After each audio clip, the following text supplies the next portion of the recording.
Friends, आज आपण काल आपण सेक्सुअल रिप्रोडक्शन चालू केलेलं होतं. त्यामध्ये आपण फ्लावर्सचं स्ट्रक्चर पाहिलं. ठीक आहे ना. तर आज एक छोटीशी इन्फॉर्मेशन घेऊया आपण, नंतर पुढे जाऊया. ठीक आहे ना. तर मी तुम्हाला काय सांगितलं होतं की हा एक काय हो, समजा these are the androecium. Understood. अँड्रोशियमचा हा जो फिलामेंटचा भाग ह्याला काय म्हणतो आम्ही? फिलामेंट म्हणतो. ठीक आहे ना. ह्याला काय म्हणतो? फिलामेंट. आणि ह्याला काय म्हणतो आम्ही? अँथर. बरोबर आहे. तर मग हे जे अँथर आहे, ह्या अँथरमध्ये काय असतात? खूप काय असतात? सेल्स असतात. बरोबर आहे. अँथरमध्ये काय असतात? सेल्स असतात. त्या सेल्समध्ये कोणती प्रोसेस घडत असते? मिओसिस घडत असते. कोणती घडत असते? मिओसिस. आणि तुम्हाला माहिती, मिओसिस म्हटलं की 2n पासून काय तयार होतं? एन तयार होतं. बरोबर आहे ना. आणि मिओसिस घडल्यानंतर काय तयार होतात? मेल गॅमेट तयार होतात. अंडरस्टूड. काय तयार होतात? Mail gamete. आणि त्यालाच काय म्हणतो आम्ही? पॉलन ग्रेन असं म्हणतो. त्यालाच काय म्हणतो आम्ही? पॉलन ग्रेन असं म्हणत असतो. परत सांगतो बघा. अँथर आहे. अँथरमध्ये काय असतात? सेल्स असतात. सेल्समध्ये काय होतं? मिओसिस प्रोसेस होते आणि त्याच्यापासून काय तयार होतं? मेल गॅमेट तयार होते. सेम आता उदाहरणार्थ आमचे ह्युमन पाहिलं तर ह्युमनमध्ये काय असतात? टेस्टिस असतात. टेस्टिसमध्ये काय असतात? जर्म सेल असतात. बरोबर आहे. टेस्टिसमध्ये काय असतात? जर्म सेल असतात. जर्म सेलमध्ये कोणती प्रोसेस घडत असते? मिओसिस घडत असते. मिओसिस घडले की काय तयार होतात? मेल गॅमेट तयार होतात. त्यालाच आम्ही काय म्हणतो? स्पर्म म्हणतो. त्यालाच काय म्हणतो आम्ही? स्पर्म म्हणतो. बरोबर आहे. सेम हे काय? फ्लावर आहे. फ्लावरमधला मेल गॅमेट काय? अँथर. That is testis. आपण एक हे करू शकतो. जर्म सेल काय होते? मिओसिस, मेल गॅमेट तयार होतो. त्याला काय म्हणतो आम्ही? पॉलन ग्रेन असं म्हणत असतो. अंडरस्टूड. त्याच प्रकारे आपण काय पाहूया आता इथं? ओव्हरी पाहूया.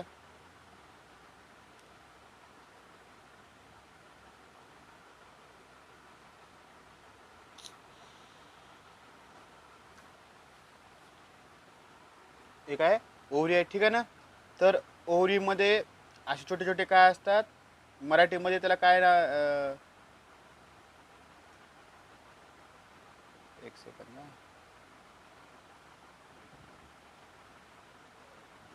हे तुमच्या डोळ्याला पण दिसतात. तर तुम्ही पाहिलं फ्लावरमध्ये, ओव्हरीमध्ये पाहिलं, तुम्हाला छोटे छोटे छोटे पांढरे पांढरे पाहायला भेटतात. ठीक आहे ना. तर ह्याला काय म्हणतात? हा जो वरचा भाग आहे, वरच्या भागाला काय म्हणतात? स्टिग्मा म्हणतात. हा जो वरचा भाग आहे त्या वरच्या भागाला काय म्हणतात? स्टिग्मा म्हणतात.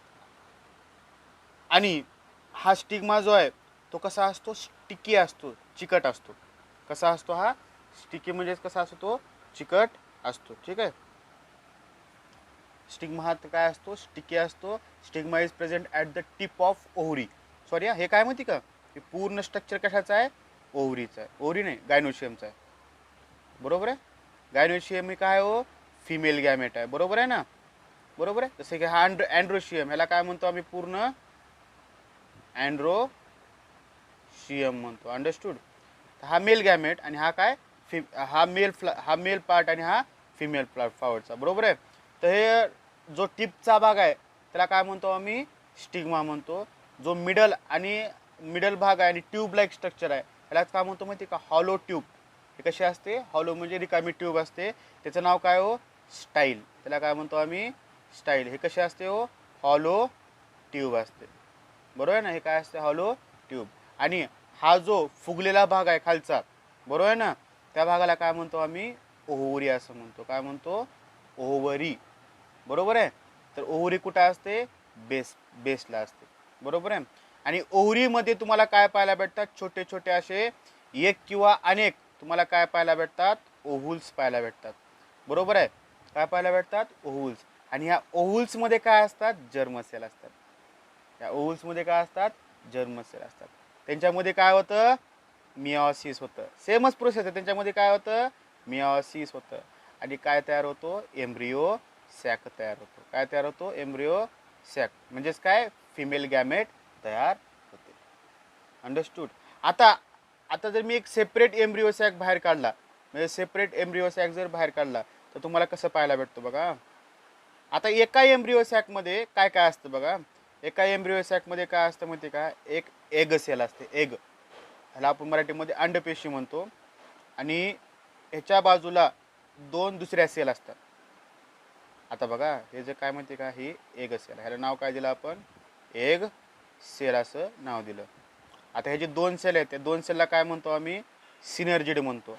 हा भाग 10वीसाठी महत्त्वाचा नाही बरं का, त्याला काय म्हणतो आम्ही, सिनर्जिड म्हणतो. बरोबर आहे. पण आपलं एक सेल महत्त्वाचं आहे बरं का. आणि सेंटरला हे आयम्ब्रिओस आहे काय, आता लक्षात ठेवा, मी सांगतो पुढे. सेंटरला काय असतात, 2 न्यूक्लियस असतात. त्या न्यूक्लियसला काय म्हणतो आम्ही, पोलर न्यूक्लियाय म्हणतो. काय म्हणतो, पोलर न्यूक्लियस असं म्हणतो. आणि हे जे वर अजून काय असतात, 3 सेल असतात, 1 2 असे 3. ह्याला काय म्हणतात, अँटीपोडल सेल म्हणतात. काय म्हणतात, अँटीपोडल सेल म्हणतात. आपल्याला हा भाग महत्त्वाचा नाही. आपल्यासाठी महत्त्वाचा भाग काय माहिती का, की परत सांगतो हा, हे गायनोशियम हे फिमेल गॅमेट आहे. 3 पार्ट असतात. स्टिग्मा, स्टिकी पार्ट असतो, टिपला असतो, हॉलो, स्टाईल, ओव्हरी. ओव्हरीमध्ये काय असतात, ओव्हुल्स असतात. ओव्हुल्समध्ये काय असतात, जर्म सेल, त्यांचं मिओसिस होतं आणि एम्ब्रिओ सॅक तयार होतो, जो की एम्ब्रिओ सॅक हा असा असतो. एम्ब्रिओ सॅकमध्ये काय असतात, एक एग सेल असते, बरोबर आहे, आणि 2 काय असतात, पोलर न्यूक्लियस असतात. हे महत्त्वाचे पार्ट आहेत बरं का. हे सिनर्जी बिडे आमचे काय घेणं देणं नाही, बरोबर आहे. एक एग सेल असतात आणि 2 काय असतात, सिनर्जिड असतात. एम्ब्रिओ सॅक मध्ये काय असतात, तो 1 egg cell and 2 polar nucleus. हे झालं फिमेल गॅमेटचं स्ट्रक्चर. हे झालं फिमेल गॅमेटचं स्ट्रक्चर. मी तुम्हाला परत सांगतो, अँथर मध्ये सेल असतात, मिओसिस होतं, मेल गॅमेट तयार, त्याला मी पॉलन ग्रेन म्हणतो, बरोबर आहे. त्याच प्रमाणात गायनोशियम आहे, गायनोशियम मध्ये स्टिग्मा, स्टाईल, ओव्हरी असतो, ओव्हरीमध्ये ओव्हुल्स असतात. काय असतात, ओव्हरीमध्ये ओव्हुल्स असतात. ओव्हुल्स मध्ये जर्म सेल, मिओसिस होतं आणि एम्ब्रिओ सॅक तयार होतो. एम्ब्रिओ सॅक मध्ये काय काय असतात, एक एग सेल असते आणि 2 पोलर न्यूक्लियस असतात. एवढं तुम्हाला पाठ समजते का. सेमच आता हे झालं फ्लावर मध्ये. आता फिमेल गॅमेट मध्ये काय असते, ओव्हरी असते, सॉरी ह्युमन फिमेल मध्ये काय असते, ओव्हरी असते. ओव्हरी मध्ये काय असतात, जर्म सेल असतात. जर्म सेल मध्ये काय होतं, सेमच काय होतं, मिओसिस होतं आणि मिओसिस पासून काय तयार होतात, एग सेल तयार होते. काय तयार होते, एग सेल. एग सेल म्हणजेच काय हो, हे फिमेल गॅमेट. हे काय असते, female gamete. Mail gamete, female gamete, flower, human दोन्ही पण पाहिलं आपण, बरोबर आहे. आता आपण पाहणार आहेत की यांच्यामध्ये फर्टिलायझेशन कसं होतं फ्लावरमध्ये, बरोबर आहे. आपण मेल आणि फिमेलचं नंतर पाहणार आहे आपल्या ह्युमनमध्ये. सध्या आपण आता फ्लावरचं पाहणार आहे, ठीक आहे. आता हे समजल्यानंतर तुम्हाला पुढचा भाग इझी समजतो, तो म्हणजे इथं आहे, ठीक आहे. आता बघा तुम्हाला काय सांगितलं होतं, these are the stigma, these are the style, these are the ovary, आणि याच्यामध्ये काय असतात ते, त्याच्यामध्ये काय असतात ते होल्स. अंडरस्टूड, बरोबर आहे. आम्ही तुम्हाला काय म्हटलं होतं, आता हे समजा अजून एक तुम्हाला पॉईंट सांगायचा त्याला, पॉलिनेशन म्हणजे काय, बरोबर आहे. पॉलिनेशन म्हणजे काय, pollen grain formed in anther. Pollen grain कुठे तयार होतो, अँथर मध्ये तयार होतो. Pollen grain formed in, pollen grain formed in anther is transfer from anther to stigma. म्हणजेच काय हो, आता समजा इथे एक अँथर आहे, बरोबर आहे. इथे एक पॉलन, इथं काय तयार झालं, पॉलन ग्रेन तयार झाले तर, आणि this pollen grains are transfer from anther to stigma. That process is known as pollination. मग ज्यावेळेस पॉलिनेशन होतं, आता मी तुम्हाला डायग्रामॅटिकली सांगतो. ज्यावेळेस पॉलिनेशन येतं त्यावेळेस हे स्टिग्मा कसा असतो, चिकट असतो, स्टिकी असतो. त्यामुळे हे पॉलन ग्रेन्स काय होतात, ते येऊन चिटकतात, बरोबर आहे. चिटकल्यानंतर पॉलन ग्रेन्स काय होतात, जर्मिनेट होतात. काय होतात, जर्मिनेट. जर्मिनेट होऊन काय तयार होते, ते पॉलन ट्यूब तयार करतात. लॉंग पॉलन ट्यूब तयार करतात, बरोबर आहे ना. याला काय म्हणतो आम्ही, लॉंग पॉलन ट्यूब तयार करतात, बरोबर आहे.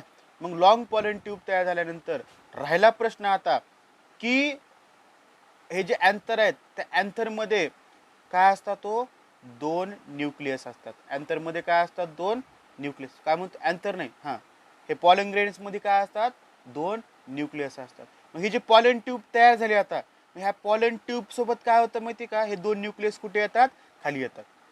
कुठे असलेले पॉलन, आता समजा इथे एक न्यूक्लियस आहे का, हा बरोबर आहे ना, आणि हा इथे एक न्यूक्लियस आहे, याला काय म्हणतो आम्ही मेल गॅमेट म्हणतो किंवा न्यूक्लियस म्हणतो, ठीक आहे ना.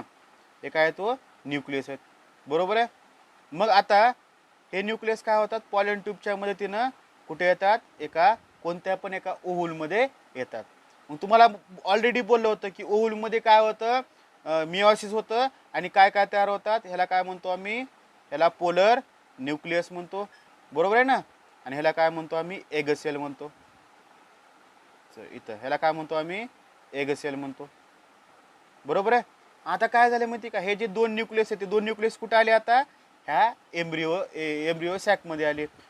त्यापैकी एक न्यूक्लियस हा काय करतो, आता समजा एक न्यूक्लियस हा काय करतो, एग सेल सोबत फर्टिलायझेशन करतो, फ्युजन करतो. आणि एक न्यूक्लियस हा कुणासोबत फर्टिलायझेशन करतो, ह्या दोन पोलर न्यूक्लियस सोबत करतो, बरोबर आहे. म्हणजेच काय सांगतो मी की पॉलन ग्रेन हा कुठं आला, स्टिग्मावरती आला.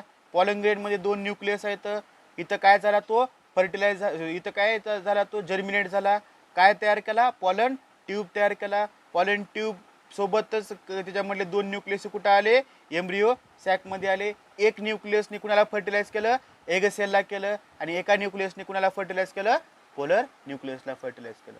फर्टिलाइज म्हणजे काय हो, फ्युजन. न्यूक्लियसनं काय केलं, एग सेलला फर्टिलाइज केलं, आणि एकाच न्यूक्लियसनं कुणाला फर्टिलाइज केलं, पोलर न्यूक्लियसला फर्टिलाइज केलं. अंडरस्टूड. आता आपण थिअरी पाहूया, ठीक आहे. Gynoecium may be separated or, आता हे जे गायनोशियम आहे पूर्ण गायनोशियम एकतर फ्री राहू शकते किंवा युनायटेड, अनेक गायनोशियम एकत्र राहू शकतात, बरोबर आहे. तर गायनोशियम हॅज 3 पार्ट. ओव्हरी कुठं असते, बेसला असते. स्टाईल कुठं असतो, हॉलो पार्ट आहे, ट्यूब लाईक स्ट्रक्चर आहे. स्टिग्मा कुठं असतो, टिपला असतो, बरोबर आहे. ओव्हरी कंटेन मेनी ओव्हल, एका ओव्हरीमध्ये अशा अनेक काय असतात तो ओव्हल्स आम्हाला पाहायला भेटतात. In ovule embryo sac is formed by meiosis. ओव्हलमध्ये काय तयार होतो, एम्ब्रिओ सॅक तयार होतो, कशानं, मिओसिसनं तयार होतं, बरोबर आहे. In embryo sac haploid egg cell, मी तुम्हाला म्हणतो हॅप्लॉइड काय असते, एक एग सेल असते आणि 2 पोलर न्यूक्लियस असतात. तुम्हाला सांगितलं होतं ना मी, 2 पोलर न्यूक्लियस आणि एक हॅप्लॉइड एग सेल असते, बरोबर आहे. आता पॉलिनेशन म्हणजे काय, pollen grains formed in anther is transfer from anther to stigma with the help of wind असेल, काही असेल, ठीक आहे, ते पुढे आपण बघू, ठीक आहे. आता डबल फर्टिलायझेशन म्हणजे काय, stigma become sticky during pollination when pollen grains are fall on the stigma, when pollen grains are fall on the stigma it get germinate and long tube is form, long pollen tube is form, बरोबर आहे ना. जेव्हा pollen tube इथे येते तेव्हा germinate होते आणि long pollen tube काय होते इथं तयार होते. दुसरा पॉईंट काय बघा, in pollen grain 2 haploid male gamete are present. Pollen grain मध्ये काय असतात, 2 मेल गॅमेट म्हणजे 2 न्यूक्लियस असतात, are present, and the male gamete reaches the embryo sac via pollen tube. हा हे जे मेल गॅमेट आहेत ते कुणाच्या मदतीनं पॉलन एम्ब्रिओ सॅक पर्यंत पोहोचतात, पॉलन ट्यूबच्या मदतीने एम्ब्रिओ सॅक पर्यंत पोहोचत असतात, लक्ष ठेवायचं हा. Tip of the pollen tube burst, म्हणजे ते काय होतं माहिती का, हे जे पॉलन ट्यूबचं टिप आहे, टिप म्हणजे टोक आहे, तो टोक काय होतो, फुटतो आणि 2 न्यूक्लियस काय होतात, बाहेर येतात. कुठे येतात, त्या एम्ब्रिओ सॅक मध्ये येतात. पुढे बघा आता, the tip of the pollen tube burst and 2 male gamete are enters in the embryo sac. 2 male gametes कुठे येतात, त्या embryo sac मध्ये येतात. आता तेच 1 male gamete fertilize egg cell and other male gamete fertilize polar nucleus. पुढे बघा का, 1 male gamete fertilize egg cell. जो मेल गॅमेट हा एग सेलला फर्टिलाइज करतो त्याच्यापासून काय तयार होतं, झायगोट तयार होतो. परत सांगतो बरं का, जो मेल गॅमेट हा एक सेलला फर्टिलाइज करतो त्याच्यापासून काय तयार होतं, झायगोट तयार होतो. काय तयार होतो, झायगोट. आणि जो मेल गॅमेट हा पोलर न्यूक्लियसला फर्टिलाइज करतो त्याच्यापासून काय तयार होतं, जो मेल गॅमेट हा एग सेलला फर्टिलाइज करतो, एग सेलला, त्याच्यापासून काय तयार होतं, zygote. Zygote is nothing but seed. Zygote म्हणजेच काय, सीड. झायगोटलाच काय म्हणू शकतो आपण, सीड म्हणू शकतो, बरोबर आहे. आणि जो मेल गॅमेट हा पोलर न्यूक्लियसला फर्टिलाइज करतो त्याच्यापासून काय तयार होतं, एंडोस्पर्म तयार होतो. काय तयार होतो, endosperm. Endosperm is nothing but jelly. Jelly आपण जे खातो ना, आता आंब्यामध्ये जिली जे खातो ते कुणापासून तयार होते? पोलर न्यूक्लियस पासून तयार होते. पोलर न्यूक्लियस 2 मेल गॅमेट असतात. एक गॅमेट कुणाला फर्टिलाइज करतो? एग सेलला, आणि एक कुणाला फर्टिलाइज करतो? पोलर न्यूक्लियसला. जो एग सेलला फर्टिलाइज केलाय त्याच्यापासून काय तयार होतं? झायगोट. आणि जो पोलर न्यूक्लियसला फर्टिलाइज केला त्याच्यापासून काय तयार होतो? एंडोस्पर्म तयार होतो. बरोबर आहे. इथं म्हणलं बघा, 1 male gamete fertilize egg cell and form zygote, and 1 male gamete fertilize polar nuclei and form endosperm. इथे किती फर्टिलायझेशन आहेत? किती वेळेस फर्टिलायझेशन व्हायला इथं? 2 वेळेस. एक एग सेल सोबत आणि एक पोलर न्यूक्लियस सोबत. त्यामुळे ह्या प्रोसेसला काय म्हटलेलं आहे? डबल फर्टिलायझेशन म्हटलेलं आहे. There is double fertilization is take place. 1 male gamete fertilized with egg cell and 1 male gamete fertilized with polar nucleus. Hence, the sexual reproduction in flower is also known as double fertilization process. Understood? तर आपण next part नंतर पाहूया.